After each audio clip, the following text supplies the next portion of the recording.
We're joined now in the main interview room by University of Kentucky head coach John Calipari. The Kentucky locker room with student-athlete availability still goes on for another 15 minutes. We'll ask Coach to please make an opening statement, then we'll take questions.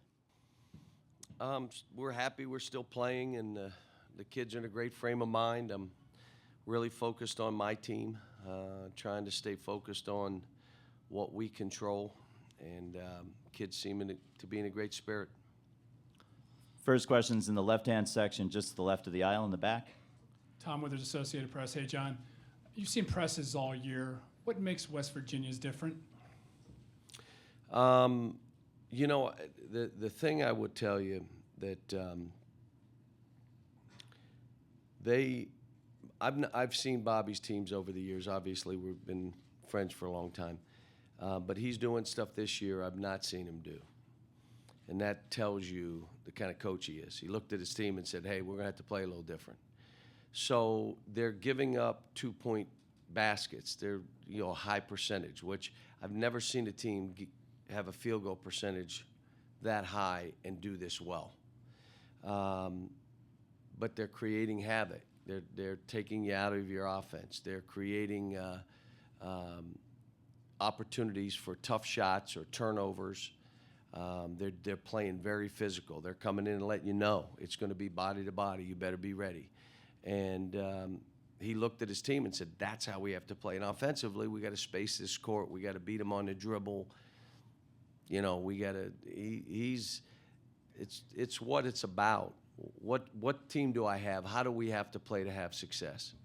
And he's got them believing. He's got and again, they're a talented team now. They got talent. But he's got them believing, which is special. All the way in the back, all the way on the left. Hi, Melinda Adams, ESPN. You talked about you and Coach Huggins being such good friends. What do you respect about him the most? And then second part of that question, y'all first faced each other in 1993. What difference do you see in his coaching style from today to then? Well, he and I used to be the young coaches. We were the young guys. And we turn around, and now we're the old guys. I don't understand what happened, but that's what happened. And I've always respected what he does, coaching his basketball teams, how hard they play, how physical they play, how they rebound. There's almost like things that you'll see, and you'll say that's his team. And if they don't do those things, they're not doing what he wants, and those teams are struggling. But his teams, they play, they compete, they play to win. They don't have any fear. I've always respected that. But, again, we went from the young coaches to now he and I are like the old guys. Like, what in the world happened? Left of the aisle, Nancy. And he's older than me, by the way. Nancy Emmer, USA Today Sports. As a follow-up on that, Cal, why are you two such good friends? And can you clear up, was it the nephew or the cousin? Because he says he's still saying it was the cousin. It was my cousin. It was. Well, he's a basketball Benny. He's from our area. I watched him play when he was at West Virginia, play Duquesne and Pitt, and always respected him as a player. And I can still remember the first time I met him in person. He just got the Walsh College job. I was working a basketball camp, and he went in to recruit, and I went up and introduced myself to him. That was way back. He was 23, 24 years old, became a head coach. But the stuff with my cousin was really simple. He calls me, Mark, and said, what should I do? I said, save him. I haven't beaten him yet. Same area. Jermaine Franklin, TSN. Coach, do some coaching styles naturally match up against other coaching styles? And the reason why I ask this is, do you contemplate at all the fact that Huggins is 8-2 against you head-to-head? Maybe, but when you're playing in these games, none of the past matters. Whether I was 12-0 against a coach, it doesn't matter. This is a one-game shot. We had teams building, competing. They were great games. I don't remember any of them being like blowout games. They were always, two teams. I remember I'm like, I think we can get these guys. I had Derek Kellogg as my point guard. coaching at Matt. He had Nick Van Exel, who went for about 38. And after the game, I'm thinking, what was I thinking? And no disrespect, Derek. You know I love you. Same area, Coach. Jerry Sullivan, Buffalo News. You and he both mentioned their field goal defense against, and they shoot 41%. You look at the sheet, it doesn't say Sweet 16. What does that say about his coaching job? He's talking about you as Coach of the Year. What about him? I said it all along. I said what he's done with this team, incredible. And again, he's taken kids, they've gotten better individually, and they've come together and say, here's the style we can win with. And that's how they're playing, and they won't get away from it. That's who they are. The players now have taken great pride in it. And I would tell you that, I could see Bob getting Coach of the Year and a lot of different things. I mean, there's no question what he's done. And again, in a tough league. Center section, second row. Marla Ridenour, Akron Beacon Journal. What do you think is the key to getting your kids to check their ego at the door? And does the history or the atmosphere in Lexington have anything to do with that? You know, everything that we do begins with the recruiting process. If you make outlandish promises, you're going to take all the shots, you're going to shoot all the balls, you're going to play all the minutes, it's going to be about you. It's hard to do what we're doing. We tell these kids this is not for everybody.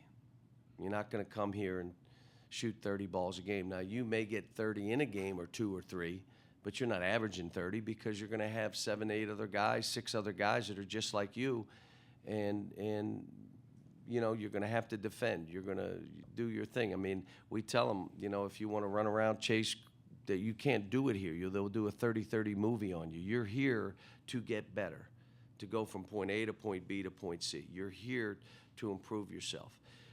We've had 13 of our 16 kids had a B average last term. We had a 3.11 grade point average.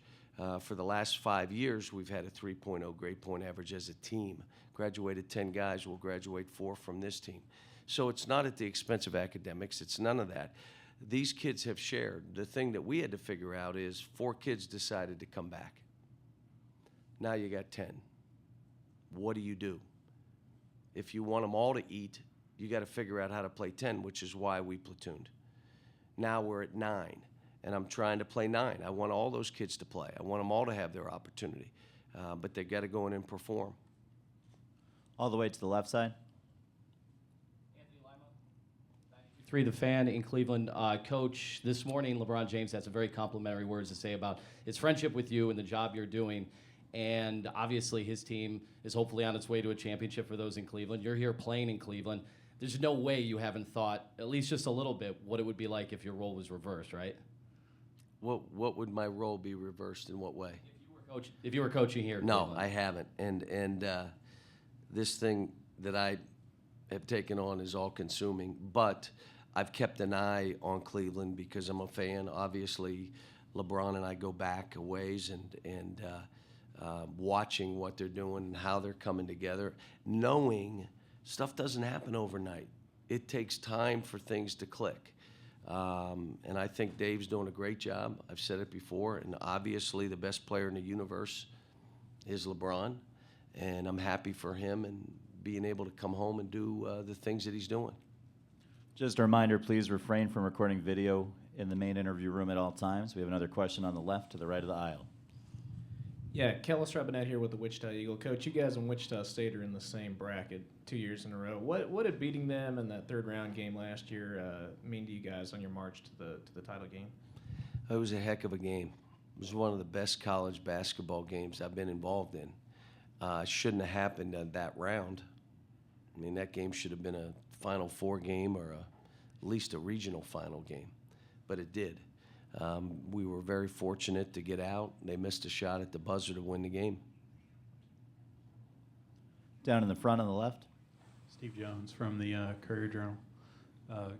Callie was referenced a little bit earlier, but you did not win Coach of the Year the other day. What did you think of that? I mean, did that bother you? Did you think you deserved that? This thing that we're doing here for players and coaches isn't about those individual awards. Every one of us is giving up stuff so this thing can happen. Players are giving up stuff. And I'm not coaching for Coach of the Year honors. I'm coaching to win ball games, and I'm coaching to help players develop and have an opportunity to reach their dreams. If that other stuff happens, fine. If it doesn't, that's fine too. We have 3 to the right of the aisle in the center section. Start in the back. Coach Justin Jackson with the Dominion Post newspaper. Just from watching, outside looking in, it seems like you guys have at some point in a game have always seized the momentum. A team could play with you for a half, 30 minutes, 35. As a coach, do you almost come to expect there's going to come a point to the game where your guys are going to say, all right, now it's our time? Well, you would rather them go out and bash somebody from the beginning of the game till the end and make it easier. But when you go through a basketball season, you must be in overtime games, close games. You must be pressed. You must have teams play Princeton offense against you. You must have teams play zone the whole game. You have to face everything. So when you get in this tournament, which is what we're all playing for, this tournament, anything thrown at you, you've seen. So there's no confusion. Now, either you take the game or they take the game, but there's no confusion. You've been through it all. This team has been down 9 or 10 and done fine. We've been up. We've beaten really good teams by a lot. We've been pressed. We've been zoned, trapped, physically mauled. The best thing about this team, they kept their composure. And I will expect that in this game. Cool and composed. Battle your butt off. Battle. Cool and composed. You never really step out of yourself. No one in this thing is going to surrender. You want the team to just give up? They're going to fight you. They're going to battle you. They're going to push you. They're going to be it's just how it is. They're not surrendering. And so you understand it. My team should understand it. No, we're in for a battle. We know how good West Virginia is. Let's move up one row. Hey, Coach, I talked to John Miller the other day, and he was saying, of Chris Adamski, Pittsburgh Tribune Review, and he was saying you spent a lot of time at the house when you were a kid. And so a couple of questions related to that. Were he and his younger brothers an influence on you to get into coaching? He also said you've had a Rolodex of all the high school coaches in the area. You'd be setting up games as like a junior high kid. You'd call and drive down there, would take a team down, and you ran camps. What kind of drove you to do those things? Was it, money? Was it competitiveness? Was it? Well, when I was growing up, I only wanted to be a teacher and a coach because where we grew up, those were the professionals. You didn't know lawyers and doctors and dentists. You knew the teachers and the coaches. And so you looked up to those guys, whether it was John Miller, my own high school coach, Bill Sacco, and others, that you said, that's who I want to be. Then you go to college and you say, well, maybe there's more. Maybe I can coach this other sport, college basketball. But John and all those guys, in the Valley back in the day, there were some unbelievable coaches that we could all learn from, look up to, emulate. And yeah, we ran camps, and we, back in the day, you went to the center courts, you went to Monaca, Aliquippa had courts, and you traveled to the courts and played. And you had to win because there were 60 guys there. And if you lost, you had to wait 3 hours to play again. You had to go home. So you figured out how to battle and win. And you won't believe this, it was outdoors. Like, we played outdoors. Now I'm telling you how old I am. But that's where, you learned about team, bringing people together, scheduling games, who's playing, where are we playing, because we weren't in one neighborhood. We were all spread out throughout Pittsburgh, or that area. Slide up one more row, likely the final question. Coach, Mitch Vengel from the Charleston Gazette. I remember the days when you had the trouble getting the Coach of the Year in Atlantic 10, even though you had the best teams there. But wondering if you could take me back to those days. And Clarksburg, West Virginia, one of my favorite places. A lot of Italians in Clarksburg, That's right. West Virginia. That's exactly right. And Oliveria's. Oliveri's, they got the peppers, no question. But I was wondering, back in the day, in the Atlantic 10 UMass, when you're just first starting out, how different is it now from where you were at that point? And the second question to you is, that 2005 game against West Virginia. What do you remember about that? I think it was, we had 2010, 2011, the West Virginia game. Let me say this about the UMass stuff. I bet you Bobby could talk about getting it going at Cincinnati just like I talk about getting it going at UMass. It's kind of like that first opportunity you have and you're in a dogfight. You're not sitting at the big table. You're on the little table on the side with all the little kids, and they're having dinner at the main table, and you're trying to figure out how can we eat at the main table? How do we get there?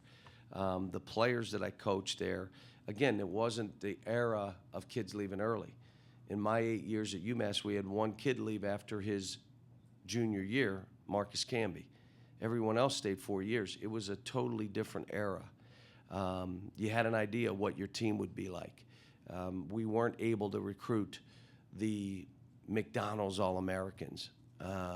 We were recruiting good players and guys that had good careers and guys that went on to play professionally, but it's not like it is now. The stuff is a little different.